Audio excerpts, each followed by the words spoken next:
Oh yeah, happy Thursday evening here from the Bay Area.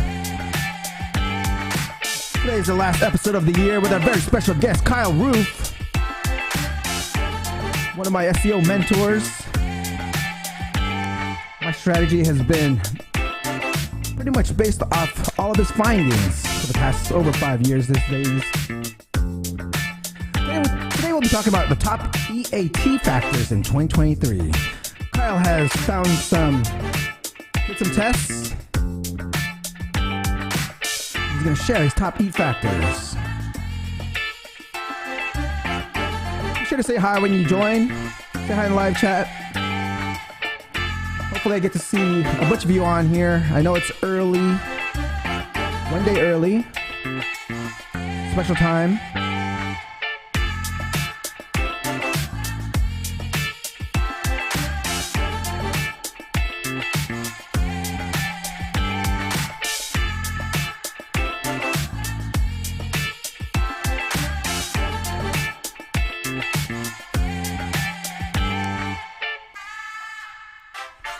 Today we'll be talking about the top EAT factors by Kyle Roof of HV SEO, Page Optimizer Pro, and IMG. Kobe, happy early New Year to everyone.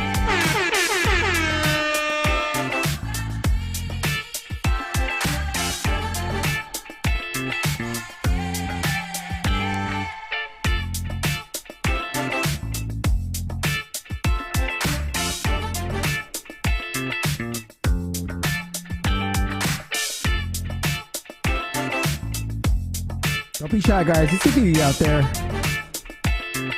Fletcher, looking forward to today's show. Welcome, Fletcher. Thank you for those that are actually showing up a day early. It's a little late, I'm sure. A lot later. It's usually 4 hours later than we usually start on a Friday. Thank you for showing up.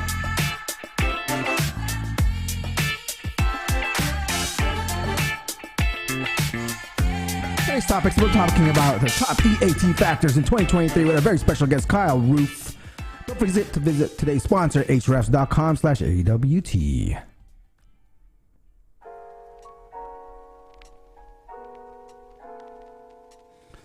Victor, what's up, Dre? Happy belated birthday and early New Year. What's up, Victor?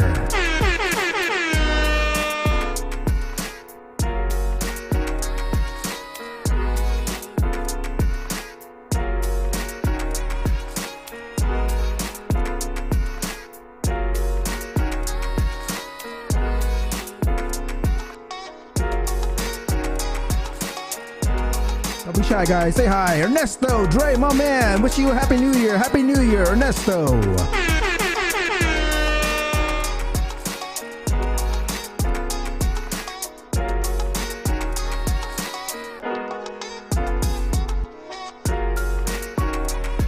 Don't be shy, guys. Say hi in the live chat. If you haven't gotten a copy of the SEO 2023 book, if you are in the US, please send me your address at dre@seo.video and I will send you a copy.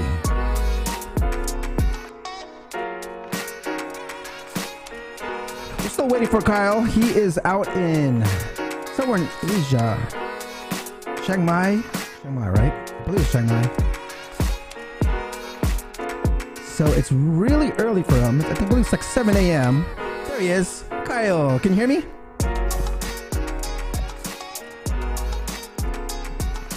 Alright, he's getting things set up. We got about 5 more minutes to go. Don't be shy, guys. Say hi in the live chat.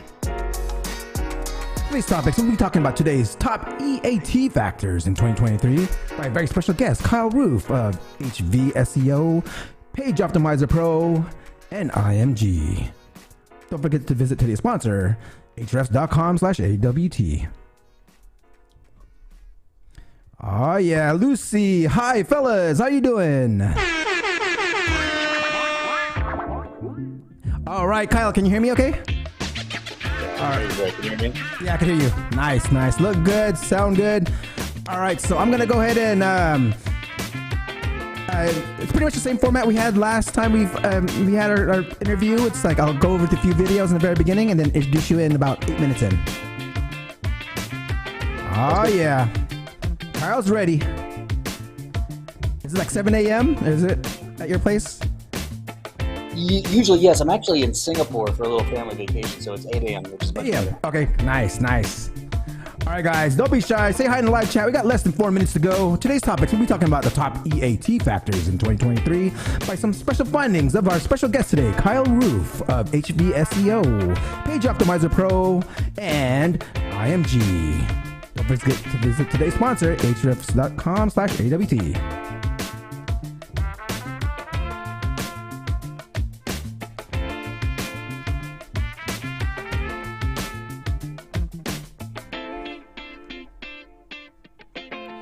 G-Man, hi Dre and Kyle. What's up, G-Man?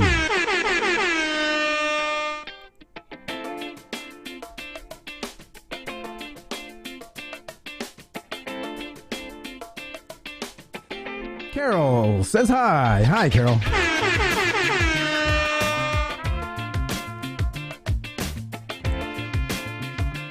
Today's topics, we'll be talking about the top EAT factors in 2023. With a very special guest, Kyle Roof.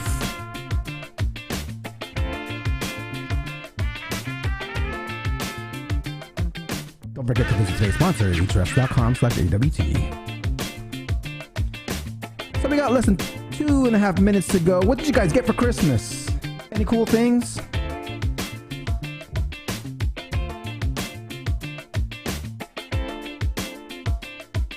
I recently moved into a new spot. So I got a bunch of cool housewares, appliances. Yeah. Let's go, guys.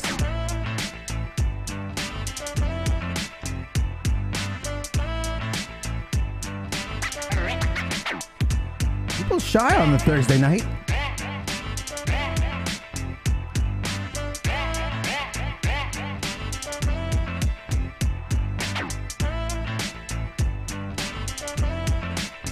G-Man, where are you watching from?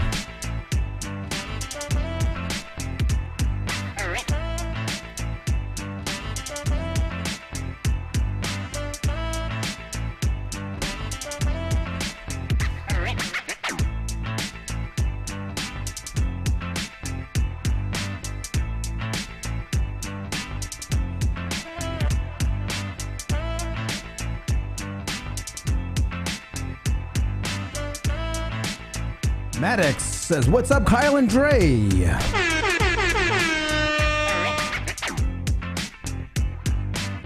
All right, guys, we got less than a minute to go, so I'm gonna go ahead and get things ready here. Go ahead and get your shouts outs in the live chats, and I will see you on the other side.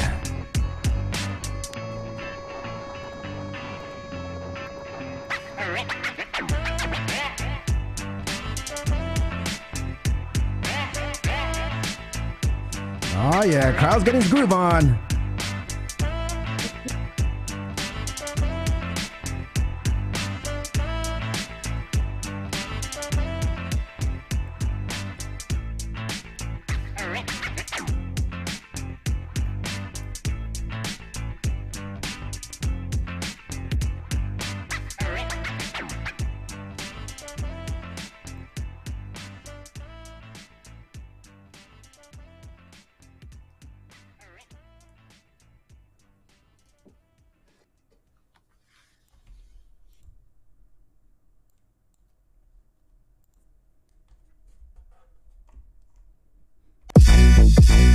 Yeah. Hey, time to get it started, no delay, let's work.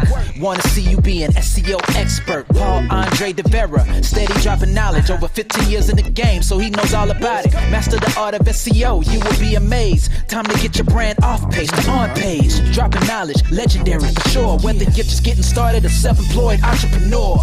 Yeah, let's let's go. Subscribe to the SEO video show.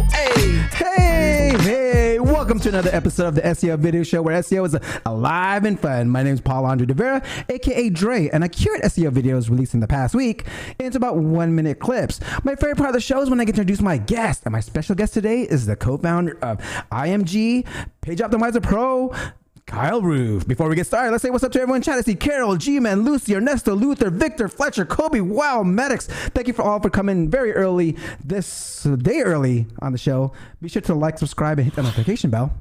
Now let's get on with the show. This is Ted DiBiase, the $1 Million Man. Why do SEOs love the farmer's market? Lots of organic content.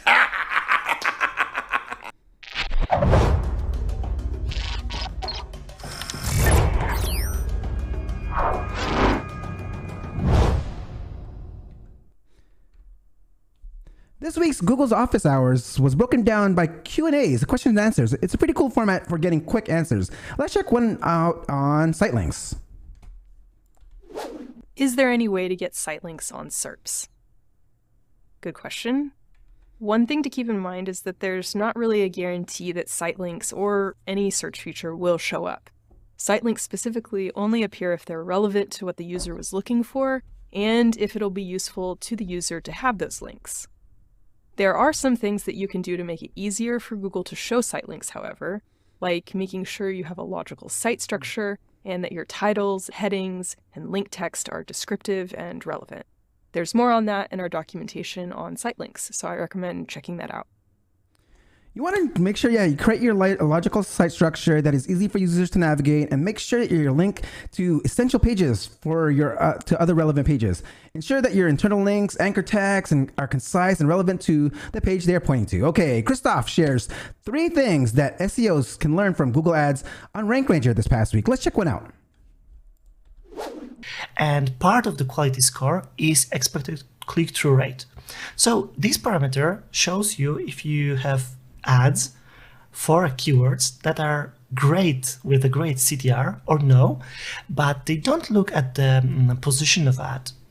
You don't need to be the first to have great expected CTR because Google has a database and of course big data, and they look at it for exact keywords and they check your CTR is matching your position for this keyword, and they are evaluating this according not to like some ranking, but other ads at the exact real-time moment. So for example, now my ad will be much better, performing much better than other ads, but in 2 weeks time, I will be lower because I didn't update my ad and my competitors did this. So there is a super great knowledge there because you can learn which ads, because in Google Ads, we don't write one ad, we put a lot of headlines, we put a lot of texts, and Google is A/B testing or ABCD testing all the time. Then you will learn which ads have the greatest CTR, and then you can use this knowledge in SEO. For most of my search marketing career, I've always owned both paid and organic search. Developing a synergy strategy between both will make you a deadly weapon for any company. Okay, Income School shares its top SEO strategy for local businesses in a recent video. Let's check this one out. I would write blog content for sure, but I would focus on searches, not keywords or anything, but searches that people are likely to do in your area. So cover the topics that your business has knowledge of, and that the service, whatever they do, what are the questions people are going to ask that could potentially lead them to come to your business. The more that kind of content you have and the more you rank for those different search queries, the better you're going to rank in like local search. And by that, I'm referring to like the location search, maps and stuff like that. So that's usually what everybody goes for, is like, I'm going to spend a fortune on SEO, and I'm going to try to make it so that when people search for this particular service in my city, that I rank #1. And there are a ton of factors that are going to impact that. And frankly, everybody's trying to spend a fortune to do the same thing. If nobody's doing content, then it's just a matter of like whose SEO is the best. For more of SEO knowledge bombs on local SEO, check out Ruan Marino's and Chris Palmer's SEO video show episodes. So how can you get local backlinks for your SEO? Joe Bernick shares his strategy. Let's check this one out. This is the secret that I was going to tell you about on how to find all these backlinks and citations in your local area. Okay, so we're at Google here, and all we're going to do is type in non-profit, your city name. My city is Missoula, so I'm typing in Missoula, and then type in sponsorship. Now, when you do a search for this, it's going to find all the nonprofits in your area that are going to allow you to actually sponsor them. And some are free, some are paid, but let's look at an example here. So the first one here is missoulagives.org. Now you can see here what your sponsorship supports. Okay, yeah. So yeah, I can do a platinum sponsorship for $1,000, gold for $500, silver for $100, bronze unlimited available. So I would probably check out the bronze one first because it's free, it looks like. The silver sponsor, if it's cost me $100 to get a link and a citation from this powerful website, and the reason I know it's powerful is because it was ranked #1 in Google when I did this search. There's been a few videos released this past week saying that YouTube is better than blogging.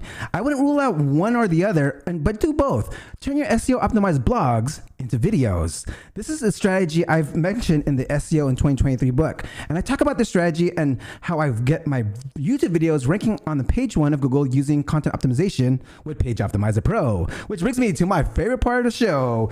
Please don't forget to ask questions and I will address them in the order that they receive. But before I introduce my guest, here's a word from our sponsor.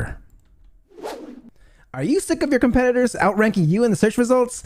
Your solution is Ahrefs Webmaster Tools, and it's free $99. This isn't one of your 14-day free trial offers. Instead, it's a super powerful tool that'll do a full website audit for you and keep working for you for free. It'll scan your site and prioritize precisely what you need to fix and improve for your search results. Visit ahrefs.com webmaster-tools for this free tool. Find the link below, and by checking our sponsors, you support this show. Now let's introduce our guest.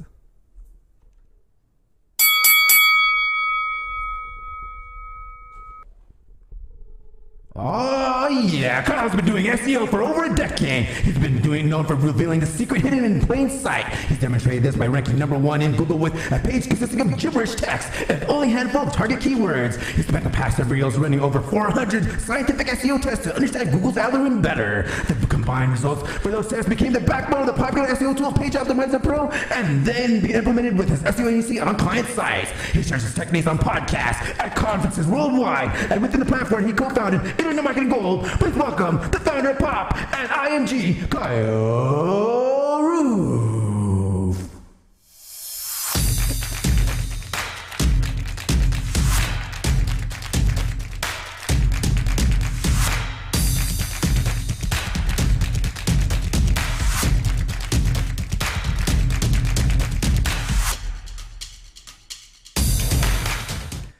Kyle, my man, welcome to the show. Thanks for having me. Happy to be here. All right, guys, if you guys didn't know, the SEO video show was conceived in a mastermind I was in with Kyle in IMG. So if you guys want to like meet with great SEO experts, please check out IMG, and which we'll talk about later. But before we go there, this is the question I've asked all my SEO professionals that come on board right away. In 1 minute or less, how does Kyle get ranking on page 1 of Google?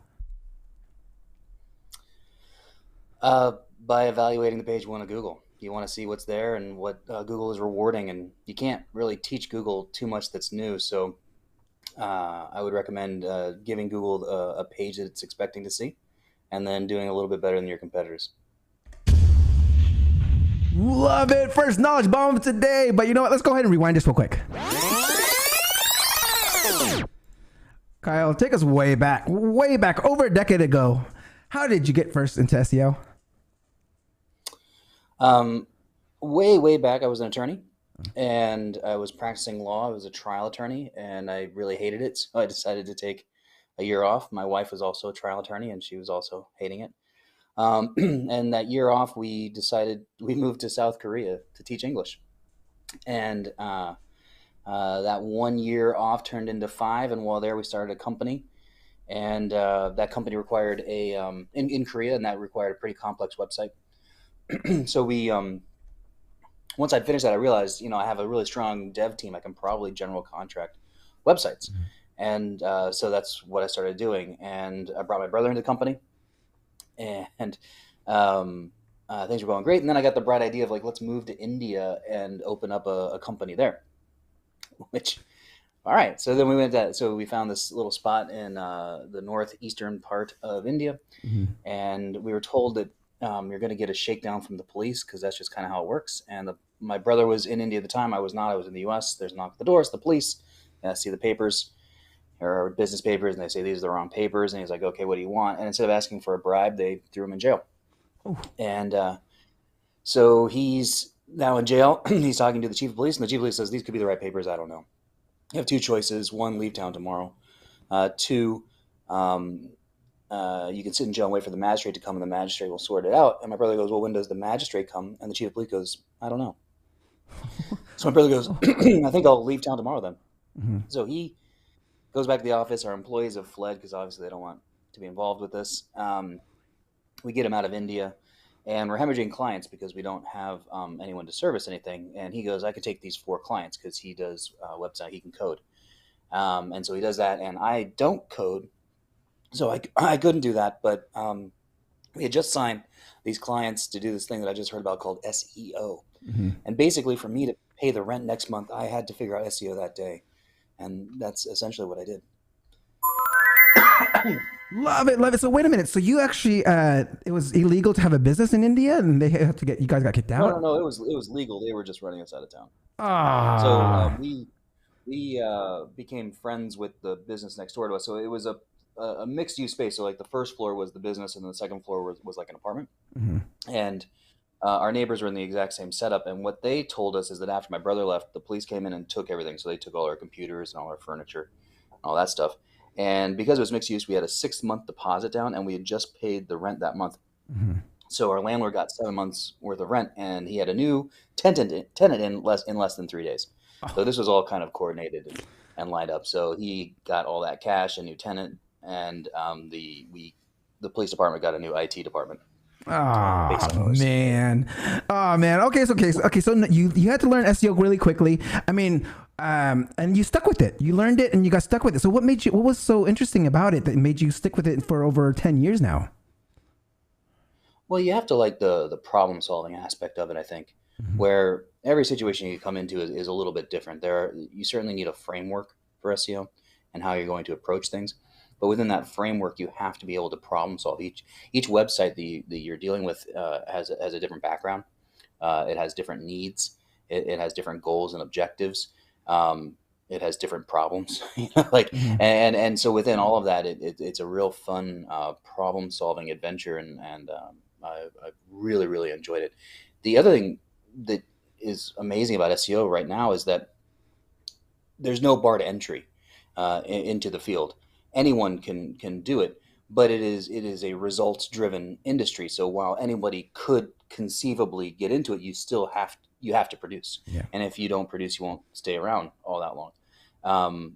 It's one of those rare moments in time when you're working with an industry that is completely disruptive, where you had in the last 20 years, basically every business across the planet went from no website to website. That's 0 to 100. In that, new industries are popping up all the time. New discoveries are popping up all the time. New this and that. New marketing techniques are popping up all the time. And you can actually create something new. You can be the first to do something. You can be the best at something. And those opportunities just don't exist in history. And we're living it right now, where we can do those things. We can be innovators. We can be pioneers. We can make discoveries. And in the process, you can live a very, very good life. I get to travel the world. I'm in Singapore right now, speaking at conferences and meeting very cool people, and it's all because of this everything. So yeah, I recommend it right now. SEO has been really, really good, and I see it staying this way for at least a couple more decades. Love it, love it. Job security, guys. Be sure to get in there. This is what we do here on the SEO Video Show. Make you all better SEOs, or even get into the field. So, I mean, how did you actually learn SEO then? I mean, you had to learn it. So how did you actually learn it? Yeah, that's when I got into SEO testing. When you look and you do a Google search, like, should I do this thing or is this a factor? You get 3 yeses, 3 nos, and 3 maybes. And that really isn't useful at all. And so what I realized was like, oh, people just must be running test sites. That's what they're doing. So I started putting up sites so that I could experiment with things and try things out, and then develop some techniques on how to test if something is or is not a ranking factor in Google. And that was a big leap forward, because in doing that testing, I discovered a bunch of things, such as like, Google can't read, like humans can read. Google is so powerful and amazing, and we want to pretend that it's a human, but it's not. It is an algorithm, and it reads as an algorithm can read. It reads as a bot can read. And in making those discoveries and through testing is where I was really able to understand those concepts and then begin to apply them. Where you do need to write good content. There's no doubt about that. But that comes in on the aspect of getting somebody to do something once they come to your website. To get them to convert or do the action that you want them to do. That's where good content comes in. But ranking is a different animal. Ranking is satisfying the math that the algorithm wants. And so you must do that. And it doesn't matter how good your content is or how convertible it is if people aren't coming to your website in the first place. So those kind of things, those concepts all kind of came through testing and running tests on the algorithm. And that's really been kind of the foundation of my SEO from the beginning. Got it. So, I mean, was there anyone that you actually followed? Were there any just resources back then? Because, I mean, testing, that can be just getting into testing is not that easy. But, I mean, was there any other people that your content you were reading at the time? Not too much, actually. I really felt like, I went to my first conference in 2014, SEO Rockstars in San Francisco. And that wasn't the first time when I felt like I was standing around. I was with other people that were actually doing things. Before, I just kind of felt like I was alone in my lab, working with the chemicals and just kind of figuring out, because I really didn't know really who to follow or what to follow. And the problem that I ran into is you do that search, should I do this or is this a factor? And you get like all these no's, and then you do the test yourself and you repeat the test and you get repeated and you realize it's a yes. Then you realize I don't know that I should really be listening to anybody too much, other than maybe to tweak based off things that I know. So at that time, and I don't follow people now for a different reason, because now I'm a public speaker on SEO and I put out courses and stuff like that. I really intentionally try to avoid watching other people or getting ideas from other people, because I don't want to accidentally steal something from someone, where I don't want to accidentally have it as my idea. And so if I do use somebody else's idea, I really try to go out of my way to say I got this from so-and-so. But as a result, I avoid watching people or doing things just because I don't want to take anybody else's ideas. Got it. So, okay, take us through your journey now. So take us to the part where, high voltage SEO started, to Page Optimizer Pro, and then to IMG. Sure. So my business partner, Andy, he actually hired me for a job in 2013, I think. And from there, we worked on another project, and then it was should we just form an agency? And I was like, I think we should. So we worked together for about a year and a half before we actually met each other, because he's Australian, and at the time he was based in Berlin, and he was going kind of back and forth between Australia and Berlin. I was in the U.S. What was great, though, is when we started the agency, we instantly had a multinational, multi-continental agency, where we had an address in the U.S., an address in Berlin, and an address in Australia. And I think there was a sum total of 2 of us. And we actually had Maria, who is now one of our partners. She was basically our first hire. So there were 3 of us and 3 addresses, and it looked very sexy. It looked very, very sexy that we're this huge agency, but really it was just the 3 of us. But that's grown and grown and grown. And then, Page Optimizer Pro, that came out of the agency. Okay. And that was a technique that we were developing within our processes. We were actually using a very well-known tool, and they had this feature that would tell you how optimized your page was in relation to your competitors. Mm-hmm. And they ended up changing the software, and they took away that feature. And I realized I didn't want to be beholden to. It was a really great feature, and we were getting really great results from it. And I was like, well, why don't we just do this internally? So it was actually Marie and I started by hand. We had spreadsheets, and we were counting, important terms on the page, and looking at very specific areas, such as like, your page title, your title tag, your H1, those types of things, and then counting and doing it by hand, and in doing it by hand and doing the math by hand to find correct ranges for things. That's when we were able to find something that was extremely effective. But doing it by hand was impossible. So we turned that into a script in Google Sheets that actually Maria did. And then that wasn't sustainable because we kept breaking Google Sheets. So Maria goes, I think I can learn Python. I think this should be a Python script. And so Maria goes out, and she, in 2 weeks, learned Python. And in week 3, she wrote the first script for Page Optimizer Pro. Wow. We then, it's, as one does. Yeah. I would also point out Maria, she's from Montenegro, so Serbian is her first language. She has a master's in economics from the University of Rome, so that's in Italian. And then she's communicating with me in English. So she thinks that English is really not that great. Her English is amazing. So that's the kind of person that she is. Yeah. And so she's like, of course she can learn Python in 2 weeks. So then we started, what we did is we threw it on the back end of our agency website, and just anybody could use it. There are a lot of people that were using it for free. Yep. And we'd email you a report, basically. Yep. And then it got to the point where we realized we had to get it off of our website and turn it into something real, because it was being used so much. And so I think it was in June of 2018 is when we took our first payment. And that month we were charging like $1 a report, I think. I remember that. I was one of those people. We made like $2,300 that month.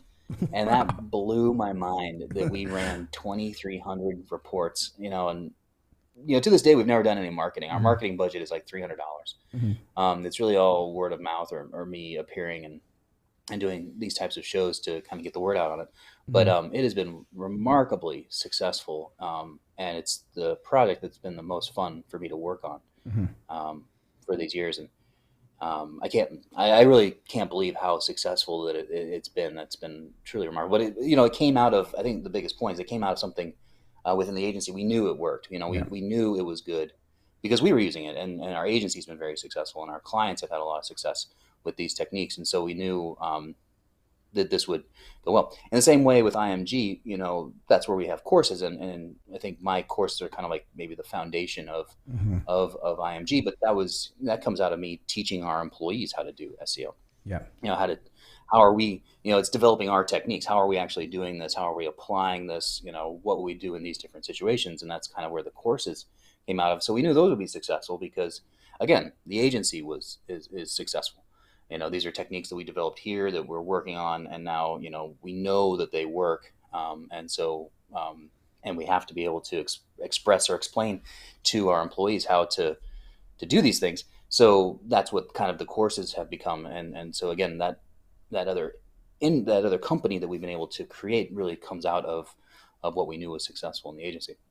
That's kind of been the secret to success, is just iterating out of a successful company into taking those ideas and then turning them into other companies.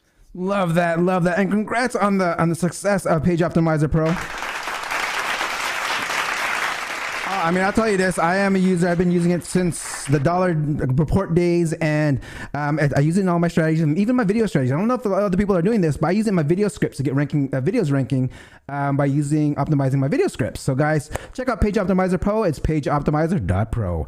Okay, so we're getting a bunch of questions here in the live chat, but I'm going to go ahead and put those aside for a real quick because I want to get into what we're here to talk about. Our topic of today are the top EAT factors, which you actually kind of discovered while doing some tests. And I'm curious because you told me that you have 5 of them to share with us, and I don't know what they are. So I'm curious. So can you tell us what is number 1 EAT factor? Okay. Well, so EAT, expertise, authoritativeness, trustworthiness. Really, it's the foundational question. I think the Google asks is, should I put this website into the index in the first place? That's really what it's kind of coming down to. And I think initially, as most people know, it started as the medic update. So this went after sites that were doing like supplements or were medical based, or your money or your life. So also in finance and stuff like that, those types of sites. And now it's expanded to basically all niches. And it's not really an if you're going to get checked. It's really a when at this point. It probably has something to do with the amount of traffic that your site is receiving. Once it gets to a certain point, there's a good chance that Google will do this evaluation. So if EAT is not on your radar at all, I would recommend going through and doing some things. But so they've kind of reconfigured things. They've actually added an extra E within the last couple of weeks here. EAT. But and in doing so, they also move trust into kind of the core factor, if you will, or the core thing that they're looking at. It all kind of comes around the idea with trust in the middle. So obviously then things, you really want to nail down trust, as a big step. So the other important thing to understand is that also, well, there are the quality rater guidelines, and we get a lot of instruction out of the quality rater guidelines. You have to understand, though, that this evaluation is done by a bot. And so it's not looking at a website the same way a human would look at a website. It's looking at a website the way a bot can. And so it has to look for specific signals that it can identify. And it's never going to be one thing within EAT. It's probably, the idea is, did you tick enough of the boxes? Did you do enough of the things to show that your site should be in the index? And so the very first thing is when it comes down to in trust is who is responsible for this content. Who is behind this content, who is taking responsibility for it, and can they be contacted? And so the very first thing, the very first signal you want to think about is an address. This should be a business. There should be an address. There should be a way for people to identify who is responsible for the content and where they are located. So an address would be number one. Love that. And an address. You mentioned address. So where do we put that? Do we put it on our site? Where do we put this address at when you mention address? You can put it in the footer for sure. Okay, you definitely want to put on whichever page that you're going to put your organization schema on. So when you identify what you are you a corporation? Are you a local company? Are you a nonprofit? Are you something else? Wherever you're going to identify that, you definitely want it on there because you want to be able to get it into that schema as well. But you can put it in the footer and then you'd be fine. Love it. Love it. Okay, let's go on to number 2. All right, number 2 is also kind of in the same vein in trust. Is this a real thing? Would be a local phone number. A phone number that would match the zip code that you have, with the area code, that it is a local phone number, that you are a legitimate thing. Now, I know for a lot of people that are doing affiliate sites, they hate that. They genuinely hate that, and I can hear the collective groan every time I bring this up, because they're talking about, I work from home. I don't want to do this. But the bottom line is you should be a business somewhere. You should be a real business. You should be, if you're taking money, you should be paying taxes somewhere. You should be a real thing, and real companies can figure that out. They can figure out a way to have an address that they can show where they can receive correspondence, and also a local number where they can be contacted. So local phone number would be number 2. How about like toll-free numbers, like 877, 800, 888? How do you feel about those? You can have that for ease of communication, but I think it shows that every legitimate company also has a local number, that they can be contacted on. And so you can have that for convenience factor, but I would also make sure, especially within the schema that I'm marking for my organization, that I've got a local phone number in there. Love it, love it. And for your organization schema, are you putting that usually on your homepage or about page? What do you usually do for like your clients? I like using the homepage because usually I don't want to rank the homepage for anything other than the brand. This is my brand page. This is what we are. This is who we are. This is what we do. Rather than going after a target keyword, because usually also the homepage has some design elements that often makes it a little tricky to get enough content on there to rank for target keywords. So I'll use the internal pages on the site for those target keywords, and I like using the homepage for the brand. And you can do that. Another page would be like the contact us page. You could use that and put it there. The about us page, you could do that as well. Any of those would be fine, but I do like the homepage for that. Excellent. All right, so number 3, right? Number three. Yeah, number 3. All right, so this is the last one. This is the last one in trust. So I can't tell you how many times I see sites that have EAT issues, and you go to the contact us page, and it's just one of those really generic contact forms Yeah. where it's just like, and it's usually like not even spaced correctly. It just looks like garbage, and that goes absolutely nowhere. And Google knows that too.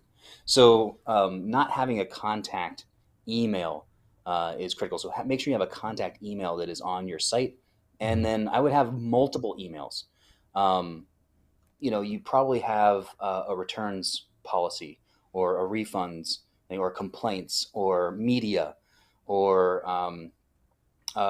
anything else, or just general admin of the site. Those are all different departments. And even though they might all funnel to maybe one area where you're kind of overseeing everything, it would be good to show that you're taking your business seriously by having multiple contacts, multiple forms of contacts. Most companies do that. So I would have at least one contact email on, but having multiple departments with multiple ways to contact you through email.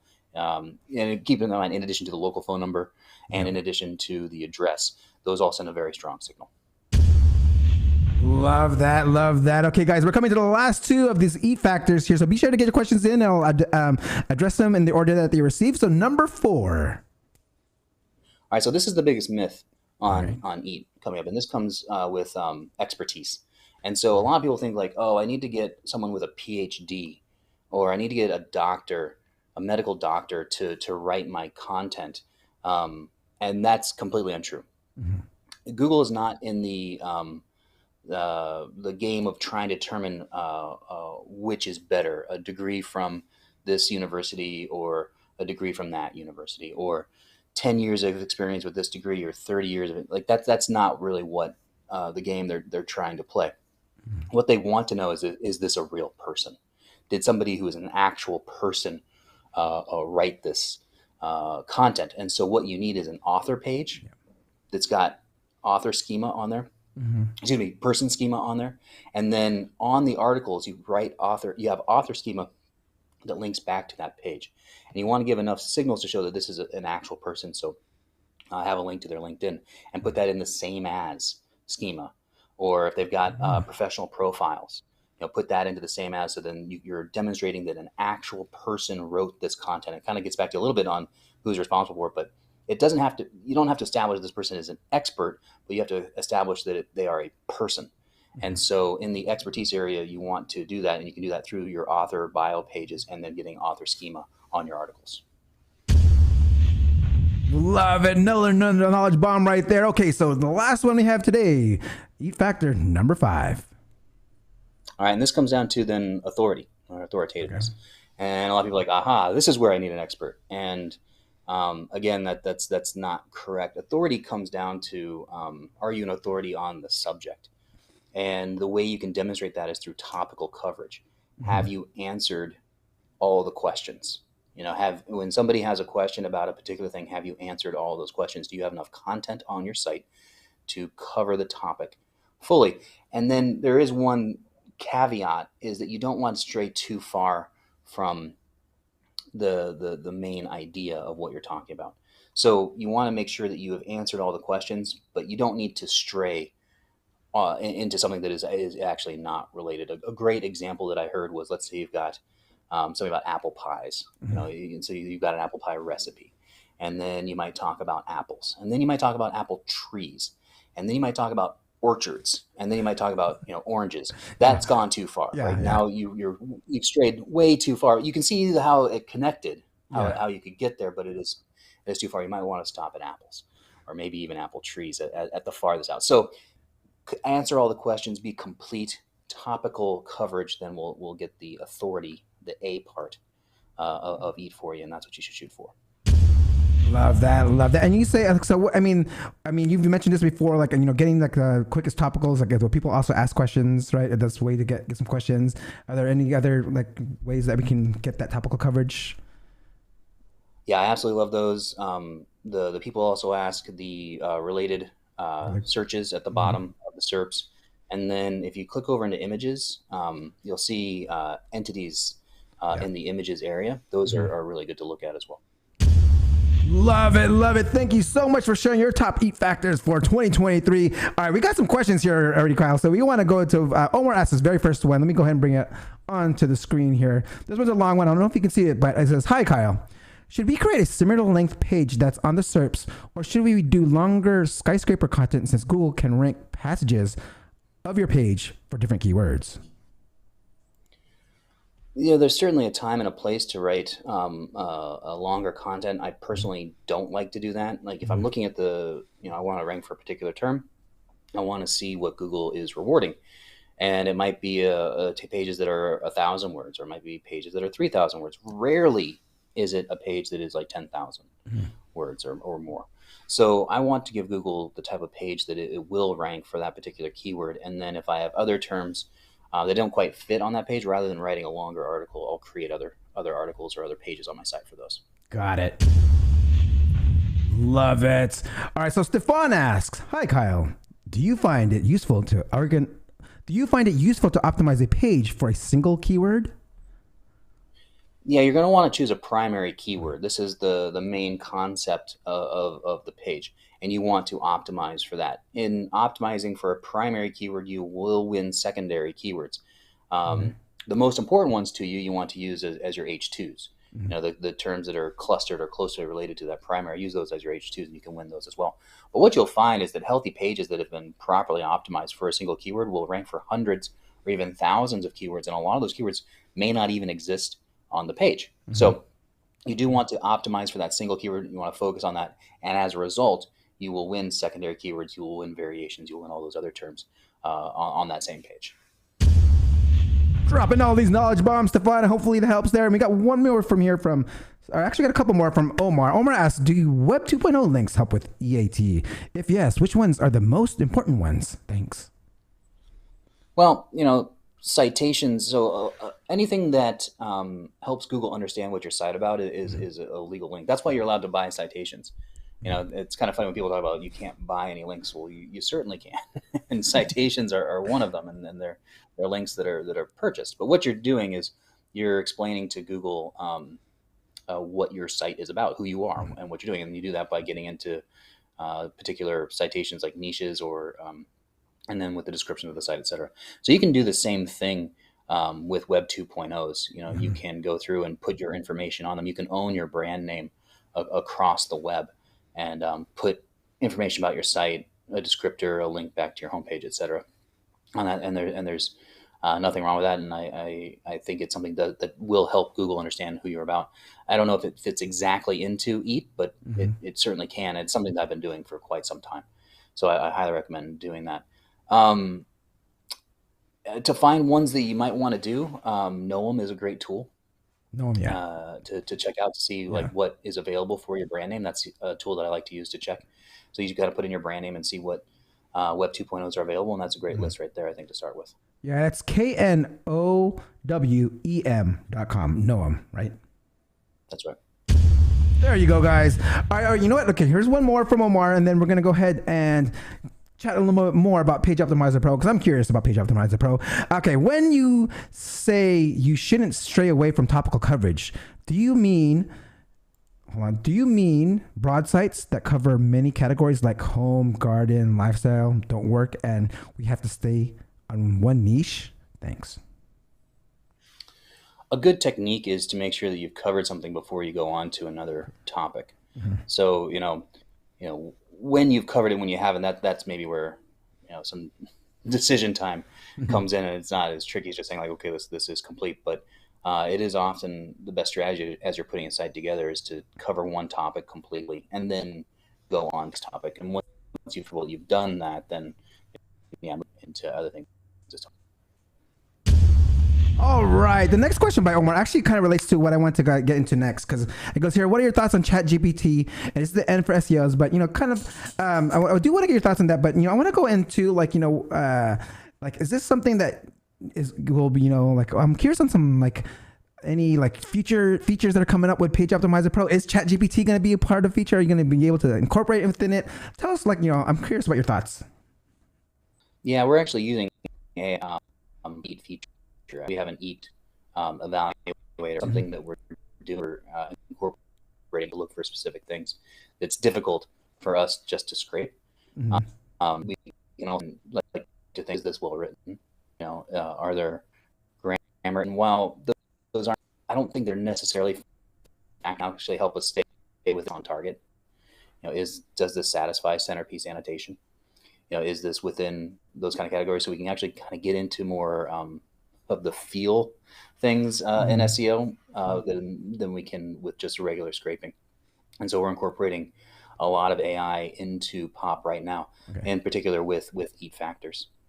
That's kind of the big push that we've been working on right now.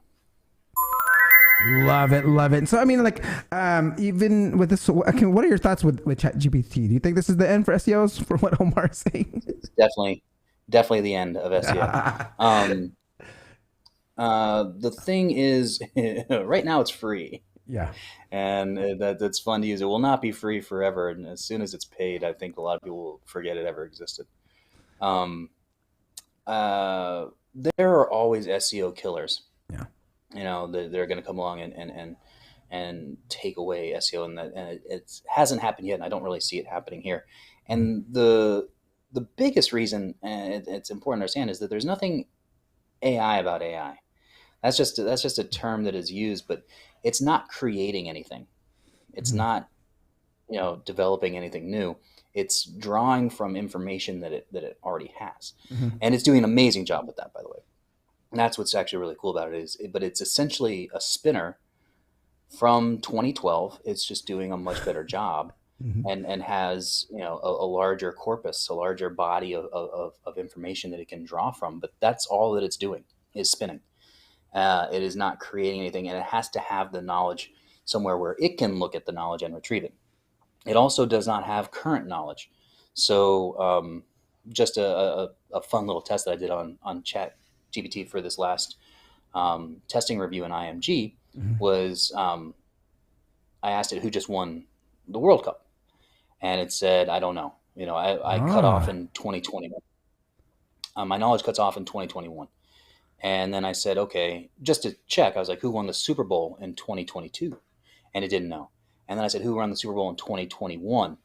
And it did know. It knew that Tampa Bay had won. It gave the correct score. So then I went a couple months out and I said, who won the Kentucky Derby?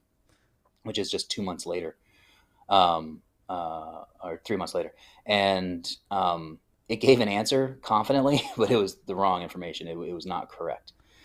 So it looks like its knowledge ends in February of 2021, which is also quite interesting. So there are limitations on obviously what it knows, but that's the point. It has to have that knowledge. Yep. It has to have the ability to access that knowledge. And if it can't give you any kind of answer, and it can give you a very wrong answer. You know, like with who won the Kentucky Derby, it actually gave the information on who won the Belmont Stakes, which is a different race that it's actually later than the Kentucky Derby, which I thought was pretty interesting. So no, it's not going to be the SEO killer. I think there are a lot of great uses for it. I think there's a lot that we can incorporate, and we are incorporating a lot into Pop, which I think is going to be really, really powerful for the tool. But I'm not anticipating that this is going to kill SEO anytime soon. All right. Okay, Omar, hopefully that answers your question. So I want to go ahead and, guys, if you have any more questions, go ahead and ask them, because I'm going to go ahead and ask them my last question. I asked all my SEO professionals that come on here. So Kyle, if I want to see if someone wants to get into the SEO game, become an SEO professional themselves, you know, be like just get into the SEO industry, what would your one piece of advice be for them? Start a website. You know, start a website and start doing some of it and see if you like it. I know, and also, you know, people, you know, I don't have really many affiliate sites. I've got a handful of small things, and they're not really a project for me. And people are always like, why don't you do that? And I was like, I don't think I'm good at it. Also, I don't have any interest. Like, it's not anything. I'm thinking about it. I'm thinking about getting a portfolio of sites together, and I have a little more time because a couple other projects are ending for me. But I'm still looking at like, you know, I really don't have much of an interest to do it. So what I've found is, and as you know, like you've done a lot of in-house SEO work, you're good at it. You're very good at it, and I bet you like also working through kind of the corporate bureaucracy. You know, like that's fun, right? The corporate politics. Yep. I personally don't like that. But I think I'm really good at client side work. I'm really good at creating strategies for companies. I'm really good at like working on pop. I'm really good at teaching. So those are the things that I've done. So there are so many different things you can get into, but I think you don't know what you'll like or what you're good at until you actually start doing some SEO. And so if somebody wants to get into it, there's so many different ways to make money. There's so many different ways to be successful. But I think you do need to start a site and see what you like and see what you might actually excel at. And then that might give you some direction. All right. I didn't see any more questions come in here. So, if there's any last pieces of advice, any last comments, how can people get a hold of you? The stage is yours. Oh, they can hit me at kyleroof.com. That's probably the easiest way to see what I'm up to. Can I give you a bonus knowledge bomb? Is that let's go. We got a bonus knowledge bomb, guys. So we talked about earlier that that eat added an E. So it's like eat. And that new E is experience is what they're saying. So like, does this person have relevant experience? And I think that's a real tough one to identify, something that a bot can crawl and understand. But the one thing that I think might help is UGC, user generated content. Are people going to this website and are they asking questions? Because the idea is, if somebody has the experience, like if people can acknowledge, okay, I think this person knows what they're talking about, they'll ask them questions. They'll go on and say like, hey, what about this? What about that? They'll read an article and then ask follow-up questions. And so I think UGC would be an excellent thing to get on your site. There are other documentation that Google has to talk about. The UGC is something that you should really encourage on your site. And so I bet UGC, it would be kind of a little bonus extra. Like when people are like, what should I do for the extra E? I would look for that.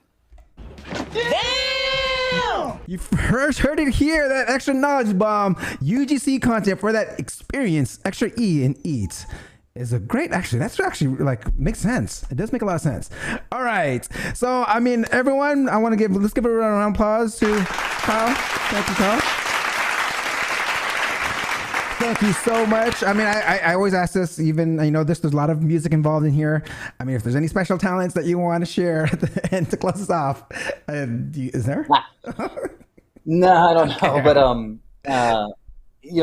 I don't think they give out prizes for this, but at the intro that you have has to be like one of the best songs in SEO, right? Like, there's no way. Like who else can compete with that? Right? Thank you. Best. All right, guys, another round of applause. We got a thank you from Omar. He's asking, when are you coming to the UK? Can you answer that? When are you coming? July. I'll be there in July. There you go. Birmingham SEO. There you go, guys. UK, you'll see Kyle Roof live at Birmingham SEO. All right, Kyle, can you hold on for one quick second while I sign off? Hold on really quickly. All right, guys, that concludes another episode of the SEO Video Show. Don't forget to like, subscribe, and hit the notification bell. And everyone, have a happy new year. See you next year. Peace out.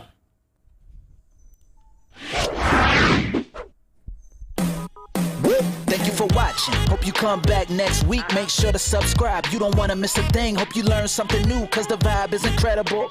From the special SEO professionals, SEO video show. Let's work. Want to see you be an SEO expert. Paul-Andre De Vera helping you step it up. No delay right now. Time to level up. Hey, thank you so much for watching. Make sure to subscribe.